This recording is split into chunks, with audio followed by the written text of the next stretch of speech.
Have you ever been physically close to someone, yet felt like you were miles apart? You're lying next to them, skin to skin, maybe even after being intimate. But something in your heart whispers, I'm alone in this. And you can't quite explain it.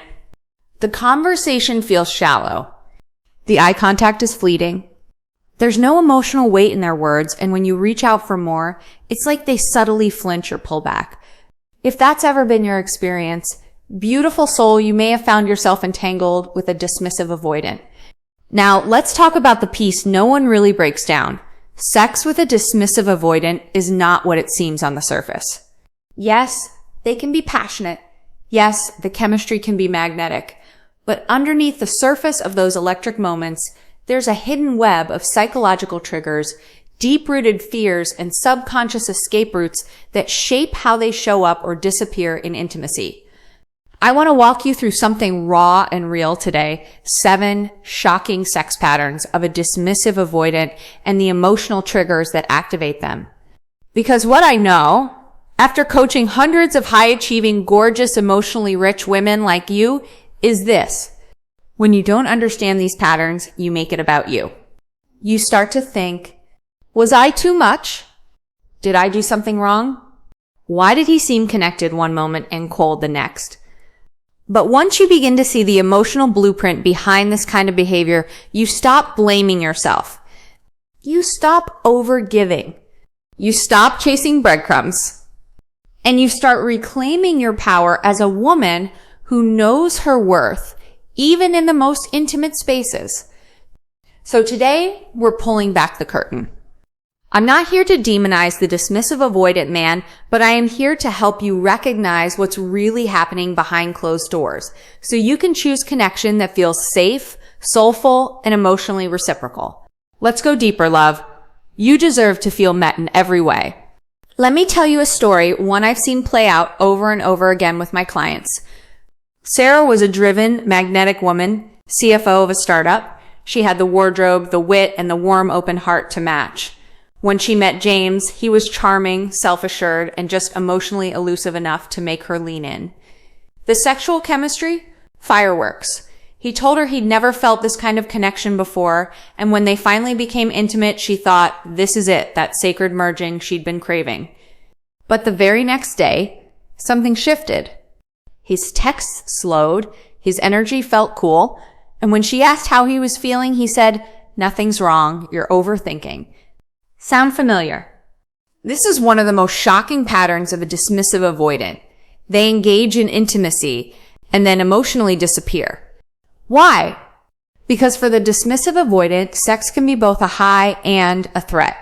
It brings them face to face with vulnerability, with the terrifying possibility of being seen, needed, or emotionally fused. During the act itself, they can feel safe because they're in control. They know the rules, they know what's expected, but after, when emotional connection is supposed to deepen, that's when their internal alarms start ringing. They'll rationalize it. I just need space. They'll pull away subtly. I've been busy. They might even suggest it was just physical, contradicting the soul-deep intensity they displayed just hours earlier. This can feel devastating if you're wired for connection. Especially if, like Sarah, you're someone who thrives on depth. Because in your world, intimacy is supposed to mean something. Here's the truth I want you to hold gently. His withdrawal isn't about your worth. It's about his wiring. And unless he's doing deep emotional healing work, and let's be honest, most avoidants aren't actively doing that, his nervous system interprets closeness as danger, not safety. So what do? You stop chasing closure. You stop asking the kind of questions that make you feel small, and you start noticing the pattern, naming it, sitting in your power rather than twisting yourself into emotional knots trying to get back to the moment of connection. This is where we rise, love, by recognizing that true intimacy doesn't require chasing. If a man feels safer alone than he does bonded to your beautiful open heart, he's not your emotional match, period. And that's okay. There's a different kind of man, one who meets intimacy with presence instead of panic. One who doesn't just enjoy your body, but holds space for your soul. But to attract him, you must stop betraying yourself for the ghost of connection with someone who's already half checked out. So I'll ask you something softly. Have you ever mistaken intensity for intimacy? Have you ever made excuses for a man who felt emotionally far right after feeling physically close? It's not your fault, but it is your invitation. Your power starts in noticing the pattern and choosing differently next time. Let's talk about Nicole. Nicole was radiant, the kind of woman who walks into a room and everyone senses her presence. She had done the work, therapy, coaching, inner child healing, but one day she came to me with a quiet pain in her voice and said, "Megan, I think I'm in something that feels like connection, but it's actually confusion." She was seeing a man named Eric. He pursued her hard in the beginning. Constant compliments, touchy, intimate texts. The attraction was undeniable. But over time, Nicole realized something strange. Every vulnerable moment, every chance for real emotional depth was quickly redirected into something sexual. If she cried, he kissed her. If she opened up about her childhood, he pulled her into the bedroom. If she said, "I want to feel emotionally safe with you," he responded with, "You're sexy when you talk like that." And she was left feeling bypassed. Not held, not heard, just seduced. This is another shocking pattern of the dismissive avoidant. They use sex as a shield against emotional intimacy. It can feel intoxicating at first, like passion, like chemistry. But what's actually happening is this. The avoidant partner is redirecting emotional vulnerability into physical expression because it keeps them safe from the terrifying territory of feeling. They're often deeply uncomfortable sitting in emotional discomfort, yours or theirs. So they distract, reframe, escalate. They turn tears into touch. And while that might sound romantic in a movie, in real life it leaves you feeling emotionally hungry, even if your physical needs are met. Let me be clear here. There's nothing wrong with physical connection. Your body deserves to be adored. But when sex is being used to avoid emotional intimacy, that's not love. That's evasion. And the cost to you? You begin to doubt yourself. You wonder if you're too emotional. You start to stay quiet about your needs because you don't want to ruin the mood. That's emotional silencing, and it chips away at your feminine expression over time. Here's what I told Nicole, and what I want to tell you too. If a man consistently meets your vulnerability with seduction, instead of safety, that's not chemistry. That's emotional deflection. And if you keep leaning in, hoping one day he'll get it, you may be setting yourself up for a relationship where you're always seen as a body, but rarely honored as a soul. You deserve to be emotionally met, not just physically desired. So here's what I want you to ask yourself. Does he crave me, or does he crave what I give him? Is this connection deepening over time, or is it always circling back to sex as a shortcut? And if this resonates, subscribe and stay close. We're just getting started, love. There's so much more to uncover, and I want to walk with you every step of the way. One of the more confusing and frankly painful experiences many women have with a dismissive avoidant partner is this. They're physically present during intimacy, but emotionally absent. Their body is there, their hands are there, but their heart, their gaze avoids lingering too long. Their voice stays quiet, detached. Their energy feels mechanical, almost like they're going through the motions. And afterward, you're left wondering, was I really seen or just used? This is one of the most subtle yet deeply triggering sex patterns of a dismissive avoidant, emotional numbing during physical closeness. Why does this happen? Because for many dismissive avoidants, intimacy is not a bonding experience, it's a transaction, a moment of escape, a temporary hit of connection that doesn't demand vulnerability, eye contact, or presence. And here's the kicker. They often don't even realize they're doing it. They've trained themselves to disconnect as a form of self-protection. They may have learned early in life that closeness leads to pain, criticism, or engulfment. So they adapted by staying in control, by staying emotionally unavailable, even in their most private moments. This isn't about blaming them, it's about protecting you. Because what happens when you're with someone who emotionally checks out during intimacy? You start to feel empty afterward, confused, unmet. You might start turning it inward. Maybe I wasn't good enough. Maybe I expected too much. Maybe I should be more chill, more low maintenance. No, love, you are not too much.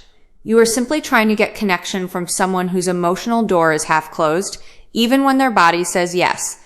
And if you've been in that space, if you've ever felt the ache of lying beside someone who just made love to you, and yet you feel alone in the silence, I want you to know that ache is wisdom.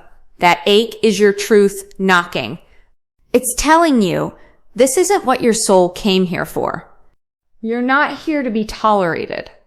You're not here to be touched, but not treasured. You're here for connection that wraps around your whole being, not just your body. And the pathway out, start asking yourself different questions. Do I feel emotionally safe before, during, and after intimacy? Am I being met, or am I just making it easy for someone to use my openness without giving their own?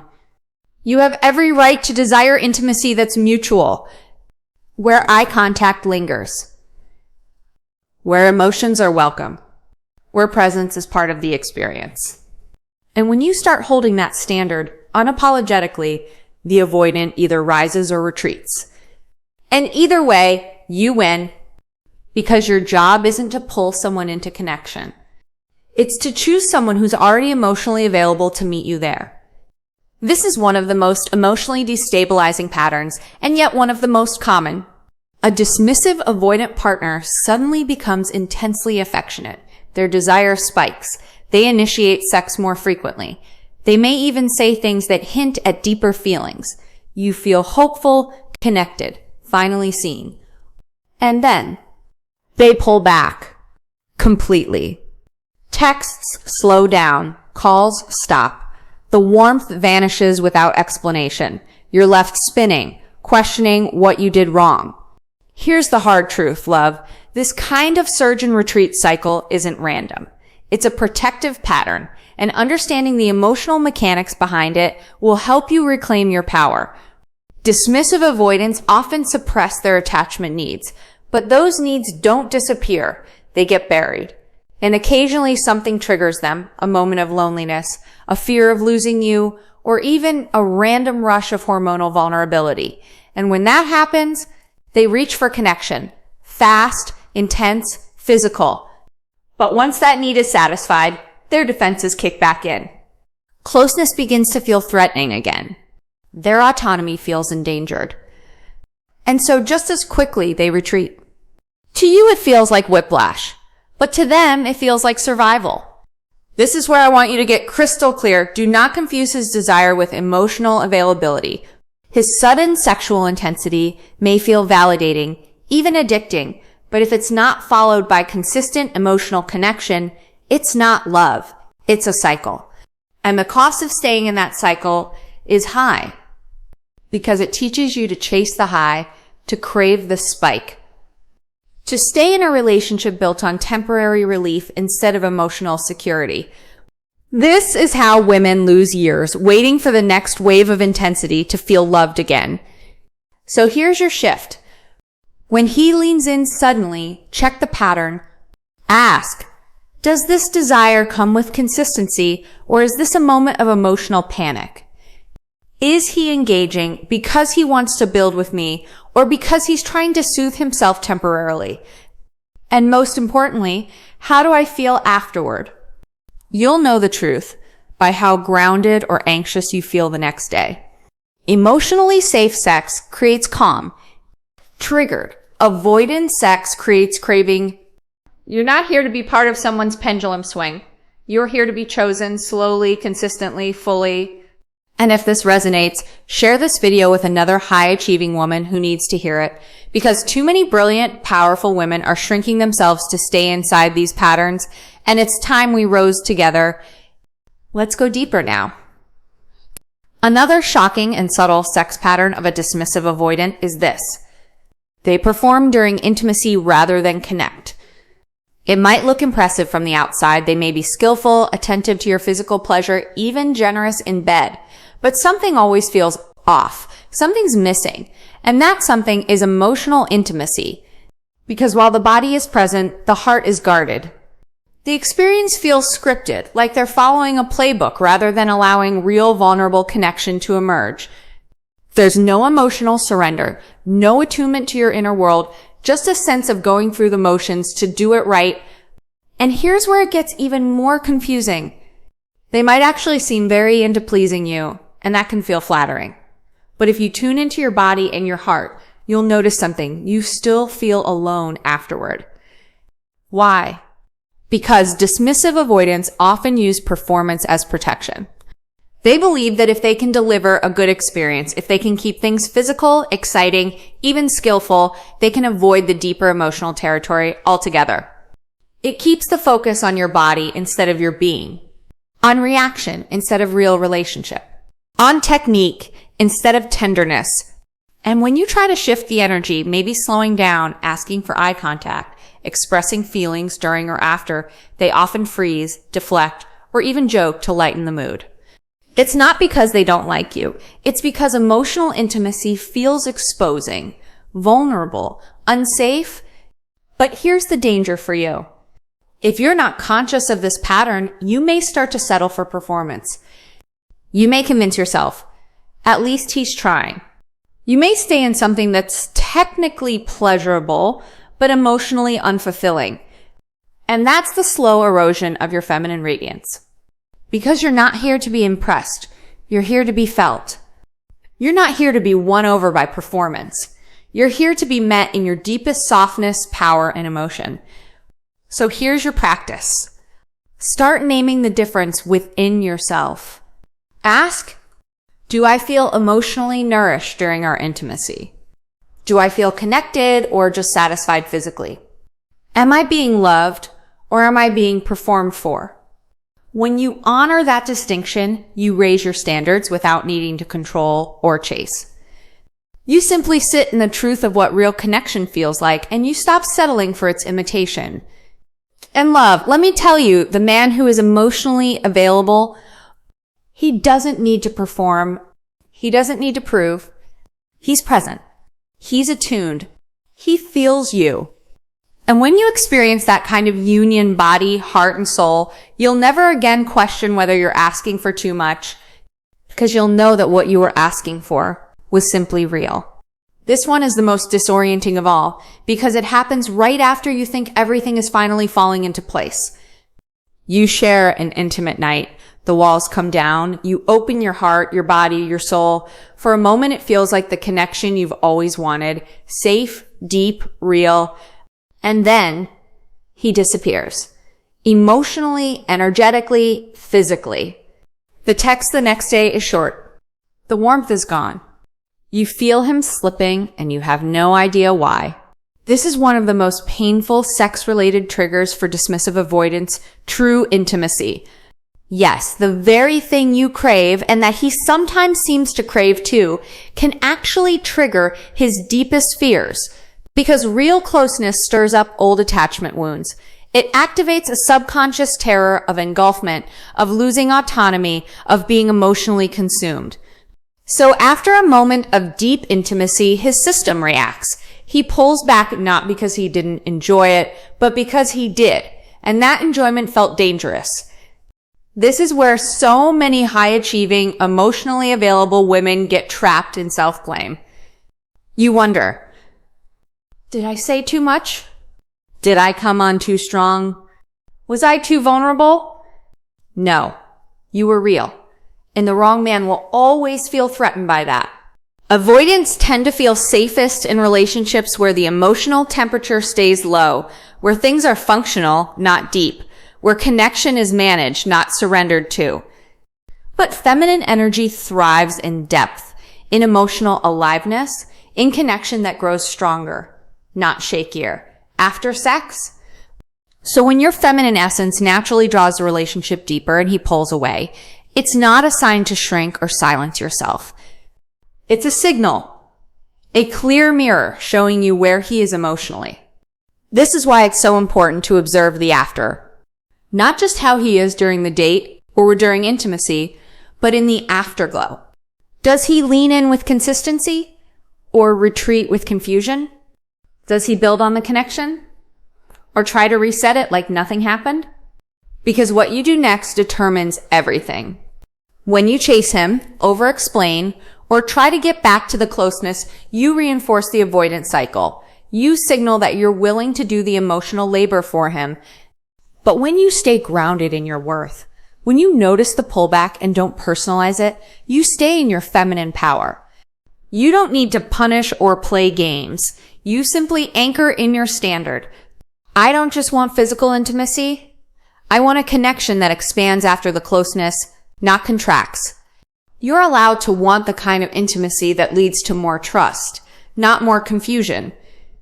You're allowed to ask, how does he show up in the afterglow?